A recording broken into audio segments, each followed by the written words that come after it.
Sé que es muy amplio y el currículum de Rafaela, y a pesar de que nos manda la versión breve, si no tiene inconveniente, lo voy a abreviar un poco más. Rafaela Schiavon es egresada de la Universidad de Padua, Italia, donde se recibe con calificación máxima y mención honorífica. Después se especializa en ginecología y obstetricia, también con calificación máxima. Desde 1984 ha trabajado como médico especialista y posteriormente como encargada del servicio de biología en reproducción del Hospital General de México. Desde 1990 ha trabajado en el Instituto Nacional de Pediatría, y ha sido jefa también de salud reproductiva del mismo instituto. En principios de 2005, finales de 2005, perdón, hasta febrero de 2017, fue directora general del IPAS México.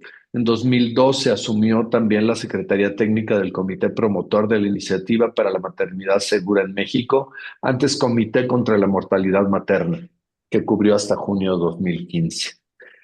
Ha realizado actividades docentes en la UNAM. Está certificada por el Consejo Mexicano de Endocrinología y Nutrición, eh, con todas las certificaciones pertinentes, también por la Federación Internacional de Ginecología Infanto-Juvenil. Es miembro de 8 sociedades médicas, dos de las cuales es socia fundadora. Ha sido revisor de comités editoriales de varias revistas nacionales e internacionales: Lancet, Contraception, Pan American Journal of Public Health, entre otras. Es miembro también del International Medical Advisory Panel, de la Federación Internacional de Planificación Familiar, también de este Colegio de Bioética, y de la Comisión Nacional de Bioética como consejera. Ha sido autora o coautora de más de 150 trabajos en distintos congresos nacionales e internacionales, más de 500 conferencias en cursos y congresos nacionales e internacionales, autora o coautora de 131 publicaciones en revistas nacionales, internacionales y demás. El, Déjenme revisar si ya está por aquí. Ya está, Recibo también Alex. con todo gusto al doctor Alex Ali Méndez, que es abogado y activista oaxaqueño, especializado en desarrollo de estrategias de defensa de derechos humanos y su representación integral. Es licenciado en Derecho por la Universidad Regional del Sureste en Oaxaca, maestro en Derecho por la UNAM y doctor en Derecho por el Instituto de Investigaciones Jurídicas del UNAM. Desde 2011 es abogado litigante y coordinador de litigio en México Igualitario, Derribando Barreras AC, y asesor legal de su plataforma Abortistas MX. Como postulante ha impulsado litigios ante la Suprema Corte de Justicia de la Nación para desarrollar líneas jurisprudenciales en materia de derechos de la población LGBT, en temas como matrimonio igualitario, derecho a la identidad de personas trans. En el ámbito de derechos reproductivos ha colaborado en desarrollar las estrategias de litigio de amparo sobre aborto ante la Suprema Corte. Tiene diversas publicaciones en materia de derechos humanos sobre estrategias de litigio, derecho a la no discriminación, derecho a la salud y acceso al aborto. También ha participado en distintos espacios de formación en formación jurídica y de defensa de derechos humanos. Bienvenidos ambos y quedamos atentos como siempre. Muchas gracias por estar aquí. Muchísimas gracias al colegio y muchas gracias a Alex, al doctor Alex, por aceptar mi invitación a participar en este seminario para discutir un tema. Estoy viendo si... ¿dónde está? Vamos a ver. Perdón, que siempre suena. Para discutir esta temática que he estado promoviendo desde hace un tiempito entre algunas de nosotras, porque considero que es una discusión que tenemos que llevar a cabo dentro del colegio. Creo que la discusión bioética sobre el aborto, que es un tema que ha contradistinguido el colegio desde siempre, ha quedado un poco rezagada respecto a las posiciones actuales. Perdón, También que Rafaela, estamos eh, viendo todavía tu chat de Teams, no estamos viendo una presentación. no, yo la No, tengo no la, yo ya la tengo en mi, sí, pero nos compartiste otra cosa y nos a estamos ver, echando un chisme que no queremos. ¿y cuál será tú? No, Si Stop sharing. cierras, ajá, Déjame volver exacto. a cerrar y volver a compartir. ¿Este está bien? Ahora te digo. está en negro ahorita. Lo voy a poner en pantalla Ahora, Velo, completa. ahora ¿Está sí, bien? belísimo, Ok. belísimo. Bueno, entonces, como les comentaba, pues es un tema que yo considero que tenemos que retomar dentro del colegio, discutir. Creo que es un tema con muchas implicaciones éticas, muchas implicaciones de salud pública, muchas implicaciones legales, y la idea es revisar estos aspectos con ustedes.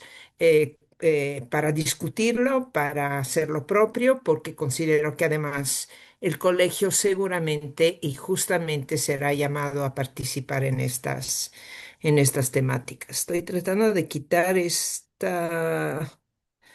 Ay, bueno, el... déjeme ver si logro ¿Qué quitar. quieres? ¿Qué No, quieres yo hacer? veo, me está... Ándale, ya. No. Entonces, la idea es revisar con ustedes esta temática, rediscutir el concepto del acceso al aborto seguro como un servicio esencial de salud, rediscutir y revisar algunas definiciones de aborto recientes, algunos indicadores recientes de aborto en salud pública y entrar a esta discusión del aborto en etapas avanzadas de la gestación. Quiero también comentarles que esta es la terminología sugerida en este momento por las instancias que lo discuten, entrar a las discusiones bioéticas y dejar a Alex que hable de los nuevos marcos jurídicos y normativos, con especial referencia a la sentencia de la Suprema Corte. Voy a tratar de ir rápido porque quiero decir muchas cosas y no lo lograré. Entonces, bueno, este concepto de que el acceso a un aborto seguro es un servicio esencial de salud reproductiva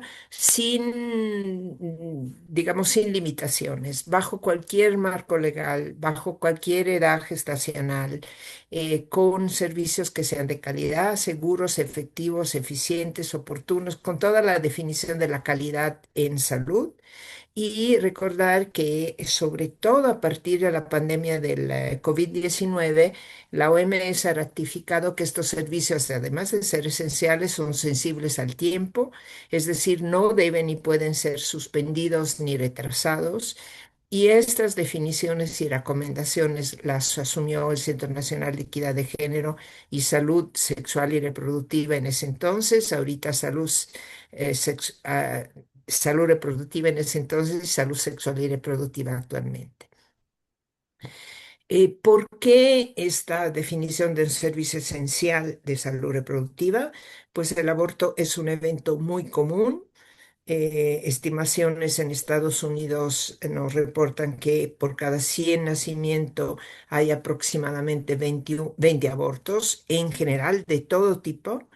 Y una investigación que hicimos hace tiempo nos reportaba que aproximadamente una de cada 10 camas hospitalarias por causas obstétricas eran ocupadas por mujeres que estaban sufriendo, padeciendo un aborto.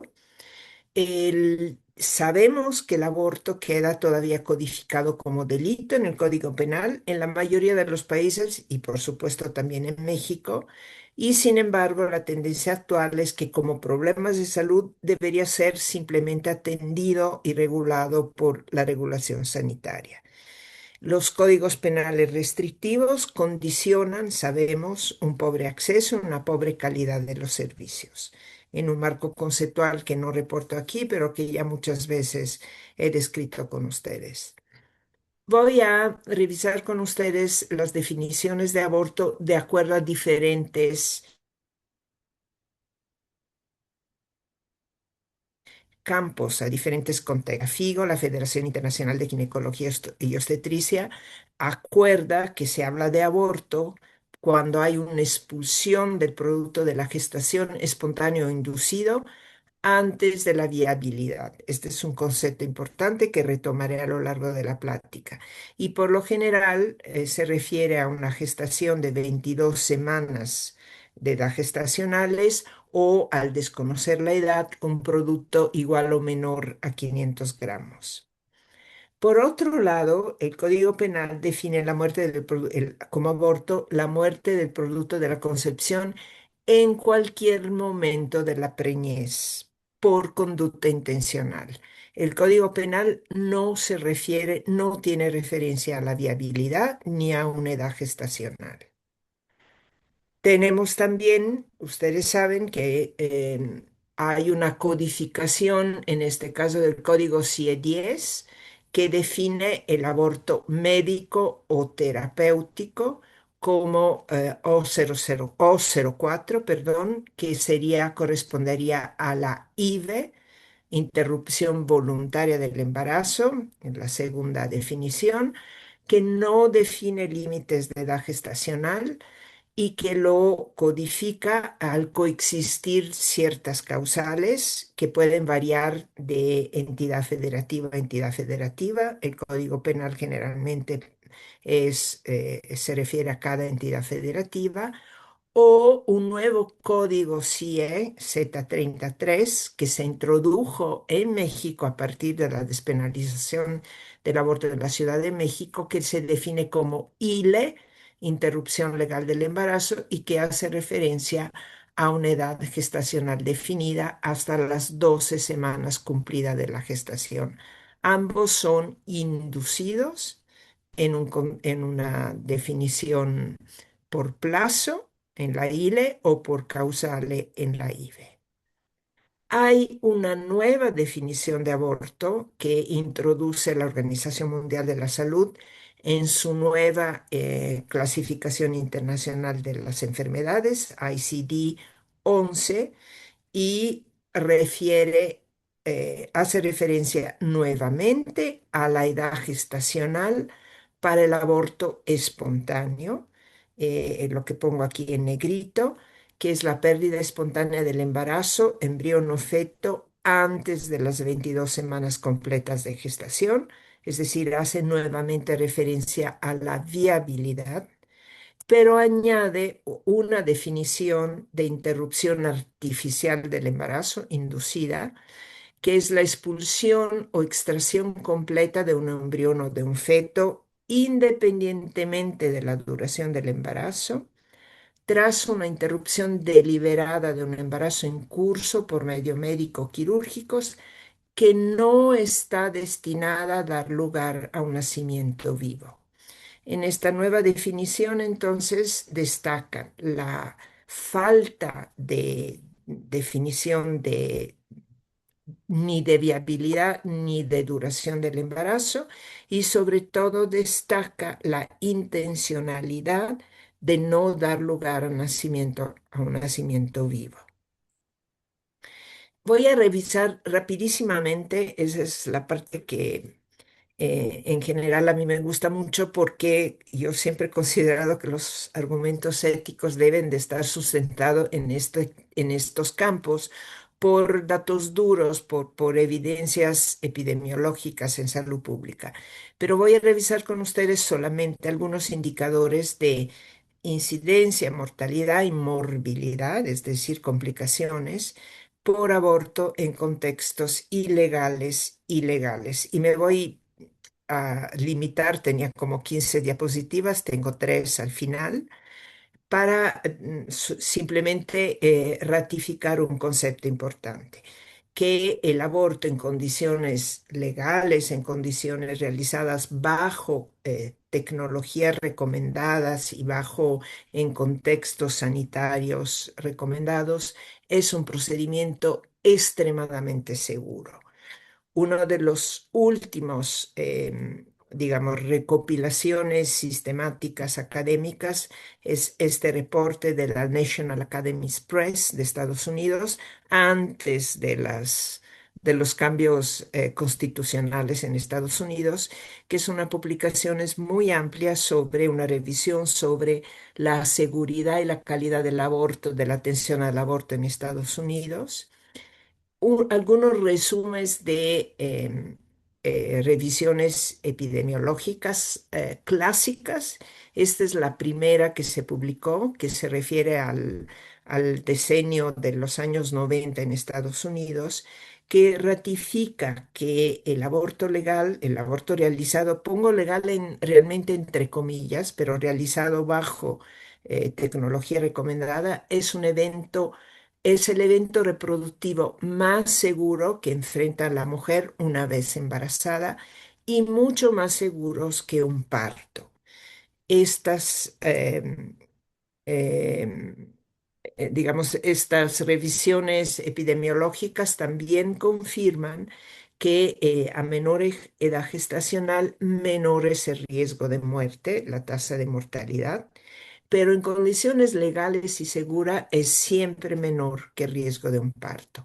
Podemos ver aquí en esta estadística cómo la riesgo de muerte por aborto, la tasa de mortalidad, es decir, el número de muertes por 100.000 procedimientos, es extremadamente baja en el primer trimestre de la gestación y va aumentando conforme aumentan las semanas, la duración del embarazo. En estas estadísticas alcanza el mismo riesgo de un parto a término después de las 21 semanas de gestación. Y aquí les presento una última, muy reciente publicación, se publicó a principios de este año en el JAMA, que ratifica las mismas datos de alguna manera. Aquí podemos ver el número de muertes maternas, siempre son estadísticas de Estados Unidos, el número de muertes maternas en estos años, el riesgo de mortalidad materna por todas causas. Esta tabla resume los riesgos corregido por el COVID, el número de muertes por aborto en Estados Unidos y el riesgo relativo a la tasa de muerte materna por aborto. Podemos ver que a lo largo de 2018 y 2021 el riesgo de muerte materna por aborto es 0,5, prácticamente igual a las estadísticas anteriores. Lo que sí vemos es que el riesgo de muerte por aborto es extremadamente menor a riesgo de muerte por todas las causas maternas. Es decir, la evidencia epidemiológica ratifica que el aborto es un evento extremadamente seguro si realizado bajo condiciones recomendadas. Y este es un artículo que publicamos recientemente donde igual confirmamos cómo se modifican los indicadores de incidencia en este cuadro y de letalidad, riesgo de muerte por aborto en la Ciudad de México antes y después del cambio legal. Podemos ver que aumentan el número de eventos reportados, aumentan muy rápidamente después del cambio de la ley, alcanzan un plató entre los años 2012 y 2015 y después van descendiendo. Y esta es una tendencia que se observa en todos los países después de los cambios legales. Y por el otro lado, en la parte derecha de la gráfica, podemos ver cómo la muerte materna por aborto, que tenía una tendencia ascendente muy clara antes de la ley, baja de manera abrupta después del cambio de la ley. Si resumimos las estadísticas de los años 90 en Estados Unidos, una estadística más reciente en los años mediados del 2005, una estadística francesa de los años 2001 y las estadísticas de la Ciudad de México, podemos ver que el riesgo de muerte por aborto, además de que la Ciudad de México alcanzó rapidísimamente las tasas internacionales, sigo insistiendo, es un riesgo extremadamente bajo. Es importante ratificarlo porque yo he visto muchas veces que en las discusiones legales, éticas, etcétera, se sigue diciendo que el aborto es un procedimiento peligroso. Por ejemplo, ante una niña adolescente embarazada, por violación se argumenta que someterla a un aborto es extremadamente peligroso, cuando en realidad enfrentarla a riesgo de un embarazo y de un parto a término es un riesgo para su salud mucho extremadamente más alto. En conclusión es esta: el aborto legal es un procedimiento muy seguro, el riesgo de morir por un aborto legal es mucho más bajo que por un parto, y tanto más bajo cuanto menor es la edad gestacional. Este es un elemento que tenemos que tener, creo yo, en the back of our mind cuando discutimos todos los demás aspectos epidemiológico, éticos y legales. Ahora entro de lleno en la discusión del aborto en etapas avanzadas de la gestación. Hay algunos argumentos éticos que se oponen digamos, a incluir la legalidad y a descriminalizar el aborto en todas las etapas de la gestación por razones éticas. Lo que se conoce como el slippery slope ético, el concepto del si aceptamos un aborto más allá de la viabilidad, llegaríamos al aborto hasta el nacimiento, que es un evento que no existe, existe la fantasía de la oposición, o un slippery slope epidemiológico también en salud pública. Si aceptamos, descriminalizamos el aborto en cualquier etapa de la gestación, los servicios se enfrentarían una montaña de solicitudes de abortos tardíos sin capacidad de respuesta oportuna y de calidad. Estas preocupaciones son legítimas, pero realmente no se sustentan en los datos epidemiológicos existentes, ni a nivel internacional, ni en México. Voy a darles algunos datos duros. La proporción de mujeres que se atienden por abortos más allá del primer trimestre es relativamente baja, y además es constante en el tiempo y es constante en diferentes contextos.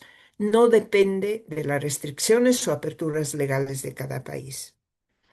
Sin embargo, el aborto en etapas avanzadas de la gestación, a pesar de ser poco frecuente, sí contribuye a la mayor proporción de complicaciones y muertes maternas, como ya vimos en ese cuadrito que les presenté con anterioridad, sobre todo aquí sí, si se realiza en condiciones clandestinas. Otra vez, y como ya hemos visto para el aborto en cualquier etapa de la gestación, la legalidad o ilegalidad no determina el número de abortos, pero sí determinan la peligrosidad del evento. En algunas estimaciones, entre las más recientes en Estados Unidos, nos dicen que el menos del 9% de los abortos inducidos se realizan más allá de las 13 semanas de gestación. De esos porcentajes, es decir, del total de abortos después de las 13 semanas, el 6% fue entre las semanas 14 y 20, y menos del 1% se le solicitó y realizó más allá de las 21 semanas de gestación. Hasta la sentencia Dobbs, esa famosa sentencia reciente de la Corte Constitucional en Estados Unidos, se había observado una tendencia a la disminución en el tiempo de los procedimientos más avanzados. Y esta tendencia se está revirtiendo ahora. Y hago referencia aquí a una publicación para los que quieran profundizar en estos temas. De esta publicación estoy presentándole algunos datos. Antes de la sentencia Dobbs, la distribución de abortos en diferentes etapas de la gestación, antes de las 12 semanas, después entre las 16 y 20, y después de las 21 semanas de gestación.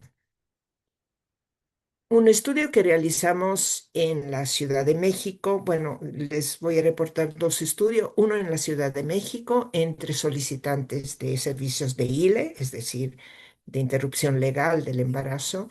Aproximadamente 8% no pudieron recibir los servicios porque habían superado el límite gestacional. ¿Quiénes estaban a mayor riesgo de superar el límite gestacional?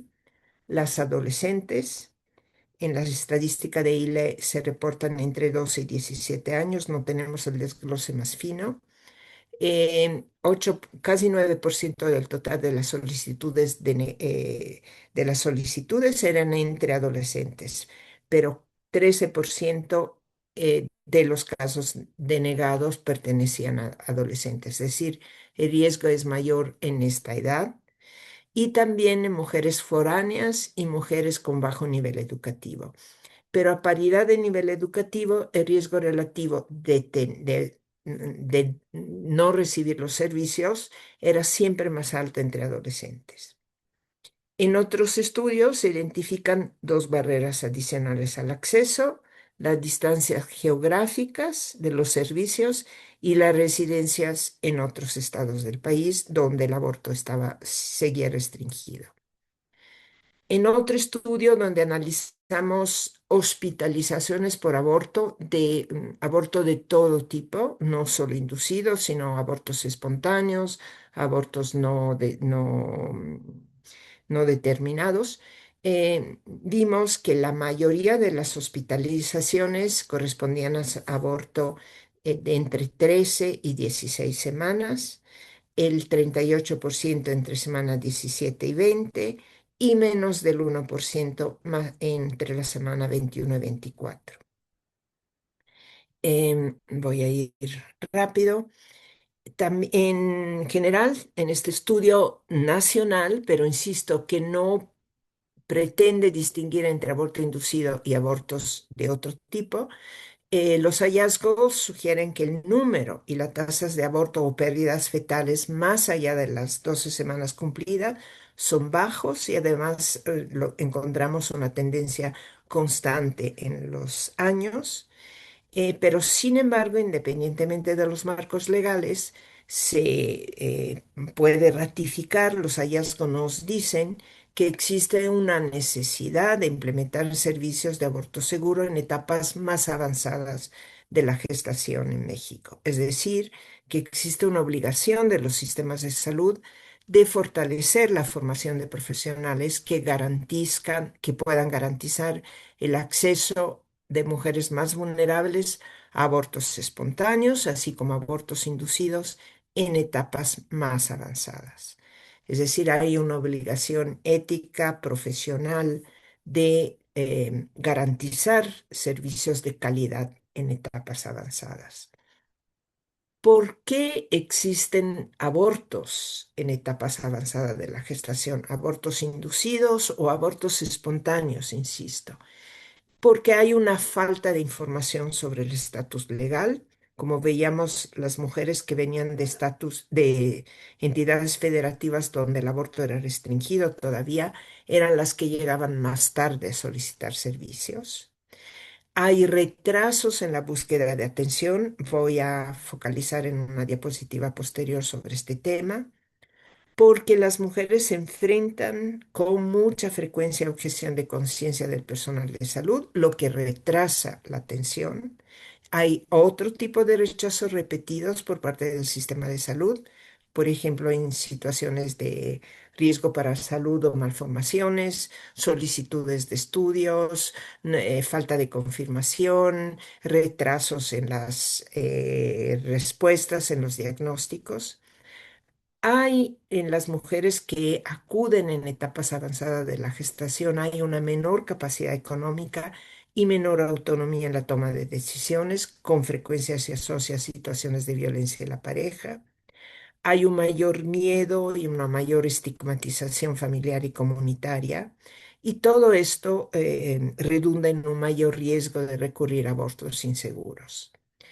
En la publicación que les comentaba de 2026, que resume los datos sobre abortos en etapas tardías del embarazo en la época post-DOP en Estados Unidos, se resumen las causísticas de las mujeres que acuden más allá de las 13 semanas en azul y todavía más allá de las 20 semanas en naranja por diferentes razones. Cualquier tipo de barrera, dificultades económicas para acudir a los servicios, desconocimientos de estar embarazadas, dificultad, este parece absurdo, pero es causas frecuentes, sobre todo en adolescentes, en mujeres con menor niveles educativos, dificultades de tipo de seguros médicos, dificultades sobre la decisión, sobre todo cuando hay conflictos con el otro, con el partner, con la pareja, mm, desconocimiento de dónde acudir, dificultades para llegar a los servicios, a determinados servicios, sobre todo cuando estos se hacen cada vez menos frecuentes y, insisto, dificultades adentro de la decisión entre la pareja. Otro tema que va de la mano con el tema del aborto en etapas avanzadas de la gestación es el tema de la asistolia fetal. Recientemente me dijo alguien que no está aquí ahorita, pero pertenece al colegio de bioética, me dijo, pues yo lo considero un término muy, bueno, muy poco alusivo, pero es el término, otra vez una terminología que se utiliza a nivel internacional por la Organización Mundial de la Salud, por la Federación Internacional de Ginecobstetricia. ¿Y a qué se refiere? En etapas avanzadas de la gestación, la asistolia fetal debe de considerarse como una intervención bioética esencial que tiene la finalidad de prevenir el nacimiento de un producto viable. Y este enfoque cumple con necesidades maternas, creencias religiosas, prevención de posibles implicaciones legales y éticas de un nacimiento vivos y razones técnicas clínicas. Em, un breve repaso en lo que consiste las consideraciones éticas asociadas a las historias fetal tienen que ver con la viabilidad. Si inducimos interrupciones del embarazo más allá del límite mínimo de la viabilidad, la asistolia fetal pretende prevenir cualquier tipo de signos transitorios de vida de productos expulsados. Expulsados o de un aborto inducidos independientemente de la causa. Y se sugiere, bueno, las recomendaciones éticas y clínicas recomiendan que se induzca una asistolia fetal en la edad gestacional más baja en la que sea posible la supervivencia sin intervención. Las decisiones clínicas deben ser adecuadas al entorno legal y médico en el que se prestan los servicios y deben ser adecuadas a una interpretación más amplia de la ley, entendida como la que mejor protege los derechos humanos fundamentales de las personas embarazadas. También se asocia una consideración ética sobre el dolor fetal. Y si bien se considera que el dolor fetal no sería percibido antes de las 29 semanas de embarazo, se sugiere que se induzca una asistolia fetal en las etapas más tempranas posibles de la viabilidad. Y esto en general depende em, de las condiciones, digamos, de las clínicas, técnicas, de las instancias de primero, segundo, tercer nivel de atención, pero en general se ha visto que debería inducirse en cualquier interrupción legal más allá de las 22, 23 semanas. La asistolia fetal también se asocia a implicaciones médicos legales. En algunos contextos, en algunos países, la asistolia fetal es legalmente obligatoria en abortos en tiempos de peri o posviabilidad para evitar la posibilidad de un nacimiento vivo, para, digamos, prevenir las implicaciones legales, éticas, médicas y emocionales tanto para pacientes como para profesionales sanitarios. Y las recomendaciones internacionales consideran que la sistolia fetal es una intervención sanitaria que no debería tener necesidad de regulaciones legales, es decir, de regulaciones fuera del contexto sanitarios, aun cuando hay países que establecen leyes variables sobre la temática, sobre el aborto, más allá de la viabilidad, y sobre la sistolia, la inducción de sistolias fetales en esos contextos. En las indicaciones éticas también contemplan el hecho de que en algunos o muchos entornos hospitalarios las normas éticas y las políticas hospitalarias exigen la reanimación neonatal si hay signos de vida al momento del parto en una edad gestacional de la periviabilidad y si la intención es realizar un aborto, es decir, inducir la expulsión de un producto sin viabilidad, como vimos en la definición, las últimas definiciones de la Organización Mundial de la Salud, se debe y se puede realizar la asistolia fetal o la cardioplegía para asegurar que el feto no nazca con signos de vida. Y también se asocia a peticiones maternas. Una paciente puede solicitar la sistolia fetal por creencias sociales, culturales o religiosas. Con ella deben de discutirse siempre los riesgos o beneficios. Los riesgos son muy bajos, realizados en manos capacitadas, pero están relacionados con la inyección accidental en la circulación maternas. Yo no voy a discutir aquí las técnicas, las tecnologías clínicas, pero hay riesgos muy bajos, insisto, de inyección accidental en la circulación maternas. Los beneficios maternos incluyen una disminución del flujo sanguíneo uterino y tiempos de inducción más cortos tras la muerte fetal. El procedimiento es mucho más sencillo.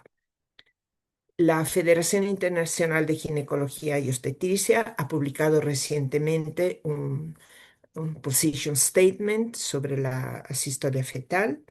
Afirma que es un componente esencial y basado en evidencia de la atención de calidad para abortos inducidos después de las 20 semanas de gestación, que es parte de una atención segura del aborto y que responde a necesidades éticas y clínicas para garantizar la no maleficencia, prevenir la sobrevivencia fetal con signos de vida y evitar implicaciones legales para los profesionales. También la FIGO la vincula a la prevención del sufrimiento del feto.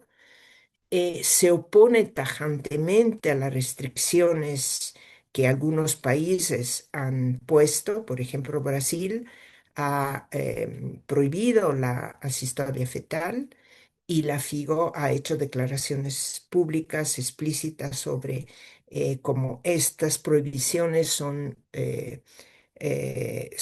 medidas que van en contra de la ética del procedimiento. Entonces, enfatiza que restringir estas prácticas perjudica a las pacientes y dificulta la capacidad de los profesionales de ofrecer atención segura, legal y respetuosa. Em, no sé si quieran decirme si termino aquí. Quiero dejar a Alex que hable de los avances, digamos, de las sentencias constitucionales, pero déjeme aquí repasar rapidísimamente. Yo sé que básicamente la discusión en el colegio se ha fundamentado siempre en la viabilidad, pero podría discutir un poco sobre si la viabilidad es el principio ético básico, recordando las definiciones que les presenté al principio, recordando lo que la ciencia y lo que la discusión dentro del colegio siempre argumentó, que la vida, la persona, la viabilidad son conceptos diferentes, no necesariamente intercambiables, que el tema de la viabilidad fundamentaba la ausencia de un andamiaje anatómico y funcional que pudiera fundamentar el principio de la persona, de la personhood, y un argumento que está por lo menos en mis reflexiones bioéticas fundamentando y provocando esta discusión dentro del colegio. En realidad, el aborto más allá de la viabilidad ya existe, pero esencialmente no se fundamenta en una decisión autónoma de la mujer. Se fundamenta en decisiones clínicas, en decisiones legales, en decisiones legales. Y yo argumento que además de las reflexiones biéticas clásicas, de los cuatro principios del principialismo clásico, de la bioética, em, hay algunas aportaciones biéticas desde el feminismo que han, digamos, argumentado digamos, cuestionado la biética clásica de los principios bioéticos del poder masculino, blanco, hegemónico y universal, reclamando algunos otros principios, básicamente la necesidad de atender al interés moral de las mujeres, tanto como al de los hombres, y al reconocimiento de las mujeres como plenos agentes morales, con agencia, capacidad y autonomía moral, tanto como el de los hombres, la importancia en este debate de oír las voces de las mujeres. Y voy a concluir con un artículo, perdóneme, voy a ir muy rápido, con un artículo que me invitaron a publicar hace tiempo, que se publicó en Reforma, cuando la Corte Constitucional de Colombia extendió eh, la, mm, eh, la legalidad del aborto inducido a demanda de la mujer hasta las 24 semanas. Y me pidieron un comentario. Les sugiero que lo lean si no lo han leído. Y aquí resumo la conclusión de ese comentario, de esas reflexiones. Cuanto más profundo es el dilema ético y cuanto más compleja es la ponderación de los derechos y más delicado el balance entre la innegable realidad de un producto en grados crecientes del desarrollo y la aún más innegable realidad de una mujer que no quiere, no puede, no tiene la capacidad y disponibilidad física, mental y emotiva de traerlo al mundo, tanto más la decisión ética y moral debe estar en sus manos. Ella es quien mejor sabe.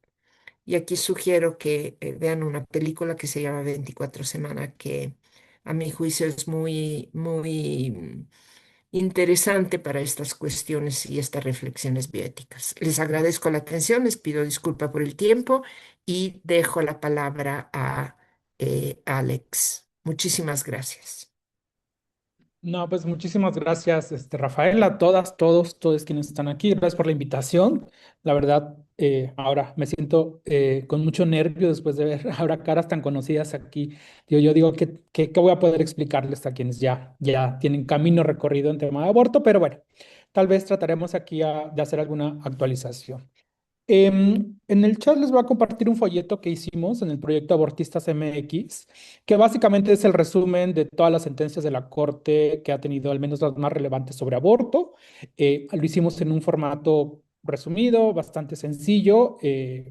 Está en tamaño media carta, son no más de 26 páginas, porque no me va a dar tiempo como abordar todo lo que se tuviera que abordar ahora. Pero justo el aborto en etapas avanzadas. ¿Qué es lo que el derecho tiene que decir sobre eso? ¿No?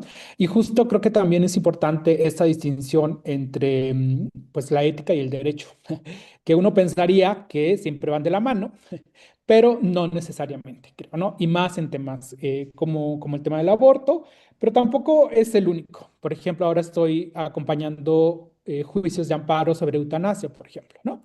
Sabemos que hay una prohibición en la Ley General de Salud de la eutanasia. Esa es una posición desde el derecho, pero bueno, eso como entra en conflicto con posiciones personales de quienes han decidido, pues, que por diversas condiciones, digamos, quieren poner punto final a su vida, digamos, generalmente cuando hay enfermedades terminales, digamos, ¿no? Ahí está una discusión, pero en este, por ejemplo, también hablamos sobre hasta dónde, cuál es el papel del derecho para fijar plazos, ¿no? Sobre el aborto, por qué, con base en qué se toma la decisión, ¿no?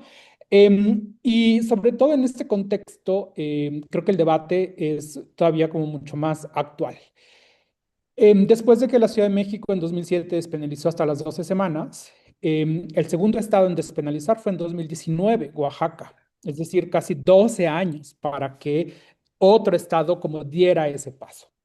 Y bueno, en 2021 la Suprema Corte tiene la sentencia que finalmente reconoce constitucionalmente el derecho a decidir la interrupción del embarazo, pero justo ahí tiene un punto que me parece que dejó suelta la Corte, tal vez porque no era el momento de discutirlo, pero dijo o reconoció el derecho a la interrupción del embarazo desde el tema de la autonomía en un plazo cercano a la concepción, digamos, ¿no? Esa cláusula que puede decir mucho o puede decir nada al mismo tiempo, ¿no? Es decir, no entró a la discusión de cómo el derecho debe fijar ese plazo, ¿no? La consecuencia de ello es que tenemos al estado de Aguascalientes, ¿no? Que primero despenalizó hasta las 12 semanas y menos de un año después dijo siempre no, lo reducimos hasta las 6 semanas, ¿no? Frente a eso, hay una acción de inconstitucionalidad que la Corte va a resolver, ¿no? ¿Esto qué significa? Que esa decisión o esa pregunta que en 2021 quedó en el aire sobre cómo se definen los plazos es algo que se va a decidir desde la Corte como una regla general para todo el país, es algo que se va a decidir que cada Congreso lo pueda hacer, pues eso es el debate que está pendiente en la Suprema Corte y que en los próximos meses se va a dar. Y eso es relevante porque así como la sentencia de Coahuila en 2021 permitió un estándar de protección para todo el país, lo que se decida sobre Aguascalientes va a tener un mismo efecto, ya sea de potenciar el reconocimiento o de potenciar restricciones en el tema del derecho. Eso es muy importante. Ahora, creo que para este análisis no es como la única pregunta que está ahí sobre el tema de plazos. Creo que ya lo decía con bastante claridad Rafaela. El sistema de plazos ahorita está en duda a partir del aborto proyectado desde la autonomía de las mujeres y otras personas con posibilidad de gestar. Esa es como la discusión. Porque en términos legales, la Corte en diversas sentencias ya determinó que para el tema de aborto por salud o aborto por violación no hay plazo legal. Es decir, si bien podemos encontrar todavía en algunos códigos penales, por ejemplo, que el aborto por violación solo hasta los 90 días de la gestación, la Corte ya dijo que cualquier tipo de plazo para el aborto por violación o el aborto por salud es inconstitucional. Es decir, en esos supuestos, por lo menos, ya está claro desde el derecho que no debe fijarse un plazo límite para el acceso al aborto. Ya está. Eso está ahí claro, está definido, pero justo me llama mucho la atención eso que decía Rafael al inicio, ¿no? Es curioso cómo estos abortos, digamos, en donde la mujer poco tuvo que decidir, por ejemplo, en temas de violación, en temas de salud o alteraciones genéticas incompatibles con la vida, ahí sí se reconoce que puede haber un aborto en semanas avanzadas de la gestación, ¿no? Pero entonces, cuando hablamos desde la decisión de la autonomía de las mujeres y personas con posibilidad de gestar, ahí entramos a la discusión de hasta dónde y hasta cuándo. Eso me parece una reflexión interesante, ¿no? Cómo esta discusión de los plazos termina poniendo otra vez sobre la mesa que cuando se intenta reconocer la autonomía para decidir de las mujeres y otras personas con posibilidad de gestar, ahí entonces nos empezamos a cuestionar qué tanta autonomía le reconocemos. No, me parece que eso es un ejercicio del derecho que tenemos que ir erradicando. Ahora, la otra pregunta sobre el sistema de plazos es, ¿por qué utilizar el derecho penal? ¿No? Es decir, ¿por qué utilizar la cárcel, la privación de la libertad para sancionar conductas que tienen que ver con el tema de autonomía reproductiva. Eso es muy importante. ¿Por qué el derecho penal?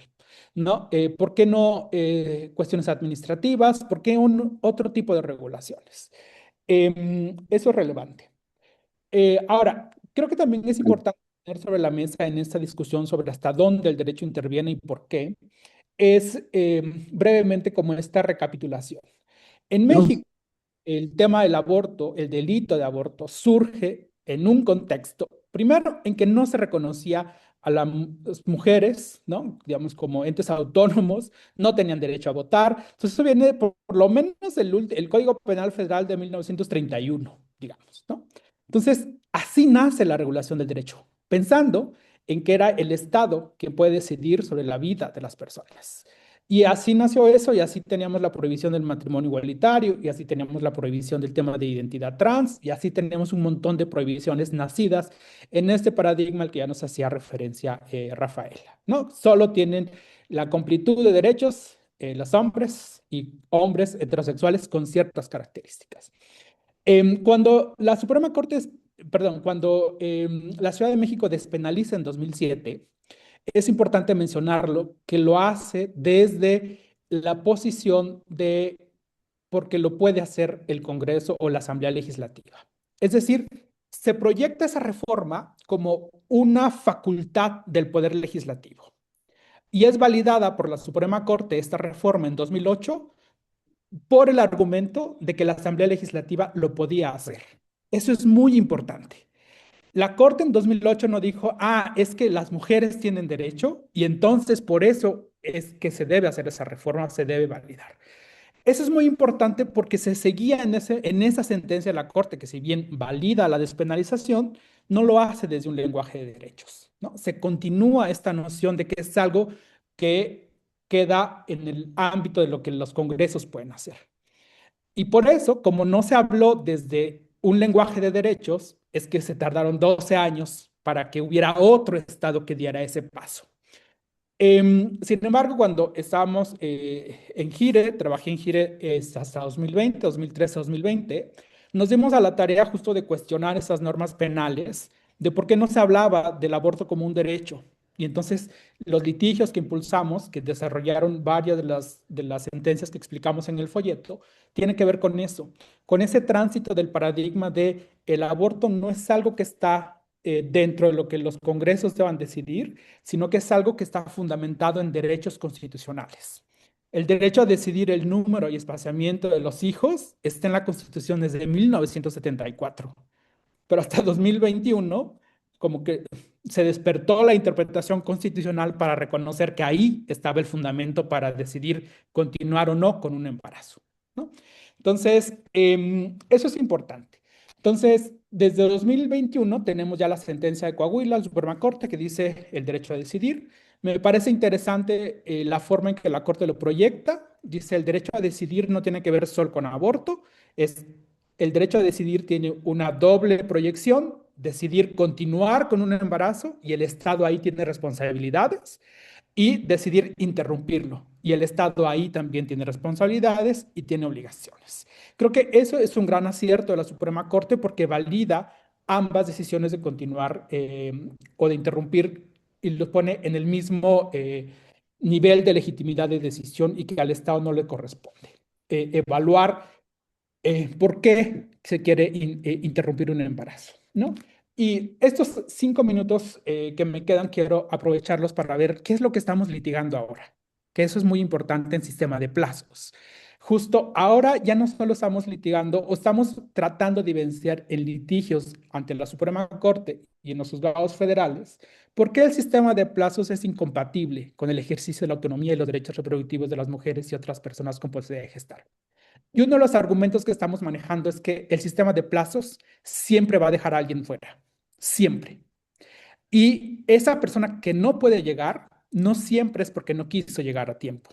Tiene que ver con condiciones políticas, económicas, sociales. Y entonces, ¿cómo el sistema de plazos termina legitimando exclusiones a partir de condiciones sociales, políticas, económicas, culturales?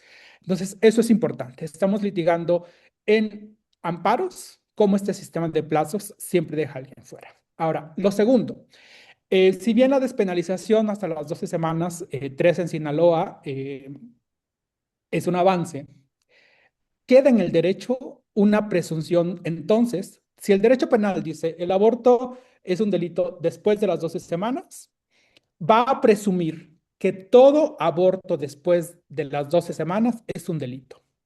Eso es muy importante, porque el derecho penal no puede construirse a partir de la presunción de delitos.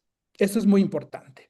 Cuando el Código Penal de la Ciudad de México y de todos los estados que han despenalizado dicen que es un aborto a partir de las 12 semanas, en automático arrojan a los abortos después de ese plazo en la bolsa de delitos. Y eso no puede construirse un derecho penal así. No puede presumir que la mujer o la persona con posibilidad de gestar que abortó después de ese plazo es delincuente, porque en automático está toda la criminalización y a partir de ahí surge la criminalización incluso de los abortos espontáneos.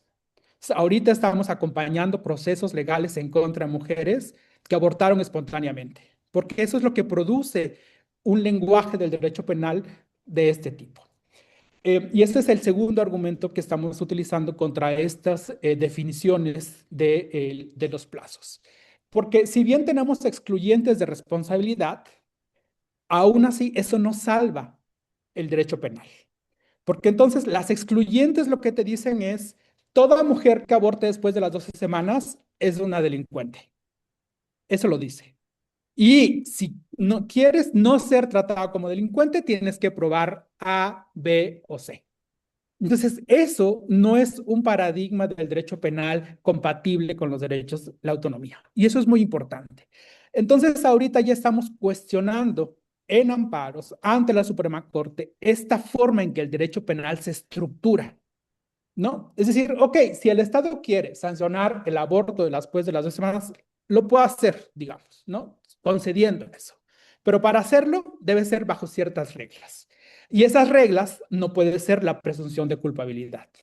Eso es muy importante. Si leemos las definiciones del derecho sobre aborto, incluso en estados despenalizados, digamos, los abortos permitidos después de las 12 semanas terminan siendo como, más bien, los abortos sancionados después de las 12 semanas quedan definidos como por exclusión. O sea, todo aborto es un delito excepto A, B, C y D, ¿no? Y ahora, ¿qué problemas tiene la forma en que se definen las excluyentes de responsabilidad? Primero, que el aborto después de ciertos plazos o después de las 12 semanas también está vinculado con ejercicio de derechos.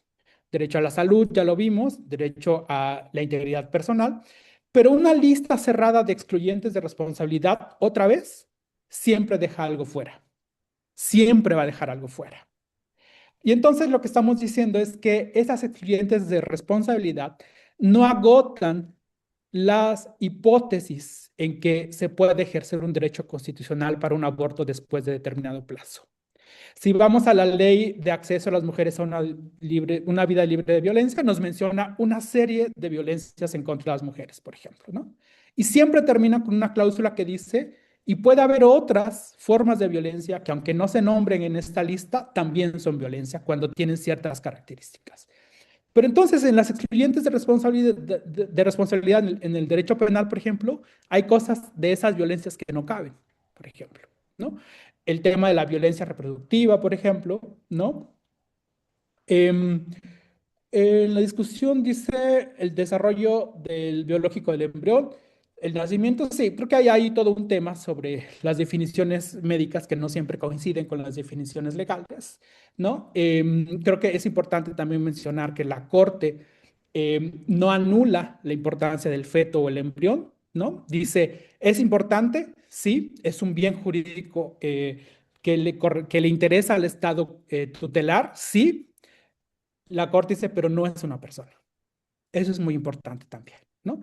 Em, y entonces ahí entran las discusiones, que es lo que entiendo que nos menciona, sobre cómo se hace este balance entre los derechos de las mujeres y la tutela judicial o la tutela del Estado frente a los embriones o el estado avanzado del embarazo. Y solamente quiero concluir justo como el papel del derecho tiene que ver con la posibilidad del ejercicio de derechos. El hecho de que se despenalice, digamos, el aborto hasta las 12 semanas, no significa que el Estado va a obligar a abortar a las mujeres o a las personas con posibilidad de gestar. Que se despenalice hasta determinados plazos, ya lo decía Rafaela, no significa que va a ver ahí las filas interminables de mujeres que quieran abortar después de esos plazos, ¿no? Creo que la evidencia está ahí, no ha sucedido. En ningún estado que se despenalizó ha habido filas interminables de mujeres que quieren abortar, sino simplemente es una opción que el Estado debe garantizar. Y solamente quería dejar ahí sobre esas discusiones, ¿no? Pasamos del paradigma del aborto como algo que el Estado reconoce cuando lo quiera reconocer y como lo quiera reconocer, a una obligación constitucional de reconocerlo. Y actualmente estamos cuestionando esos límites del derecho penal para hacer que sea un derecho penal garantista de los derechos de las mujeres y no que parta a partir de la presunción de la mujer como delincuente, ¿no? Creo que eso es muy importante. Dejamos ahí el folleto y cuando ya tengamos sentencias sobre estas discusiones, porque ahorita son litigios en curso, creo que tendremos espacio para discutir con la Corte, pues dar respuesta a estos planteamientos que estamos haciendo sobre los límites del derecho penal para intervenir en el ejercicio de los derechos reproductivos de las mujeres y otras personas con posibilidad de gestar. Muchas gracias por el espacio, Rafaela, y pues creo que hay muchos temas para seguir conversando después sobre esto. Muchas gracias a todas y todos por la atención. Al contrario, muchas gracias a Rafaela y a Alex. Creo que toda la información que nos presentan, así como la forma en que nos lo presentan, muchas gracias también por el folleto, porque nos va a ayudar tanto a divulgarlo como también para mucho aclarar para todas las personas. Son las 10 en punto y normalmente hasta esta hora nos reunimos. Entonces, si alguien tuviera una persona, una pregunta y quisiera formularla para que no nos extendamos de más, perdón por lo limitante y andar de contrario a la autonomía de todas las preguntas que quieran formular. Patti.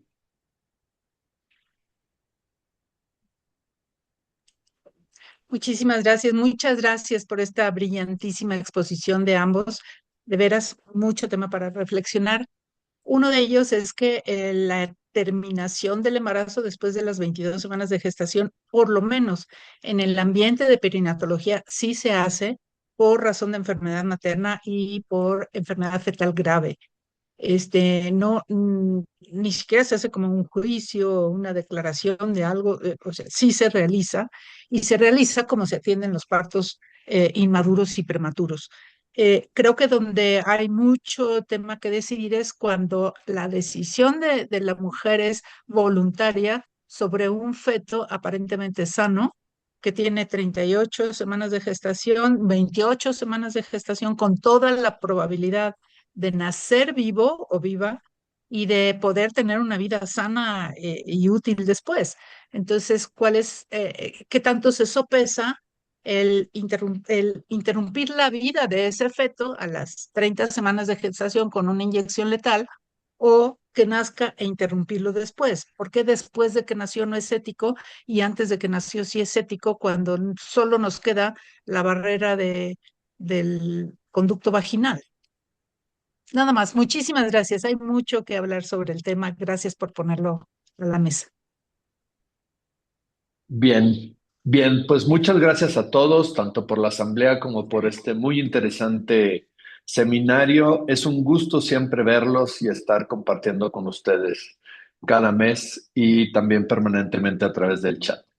Que estén muy bien, nos vemos pronto. Un fuerte abrazo. Muchas Gracias por el gracias. espacio. Saludos. Gracias por todo. Les Luego. agradecemos infinitamente la oportunidad y el espacio y estoy de acuerdo que seguiremos discutiendo. Sí, Un por favor. abrazo. Gracias. Bye. Bye. Bye bye.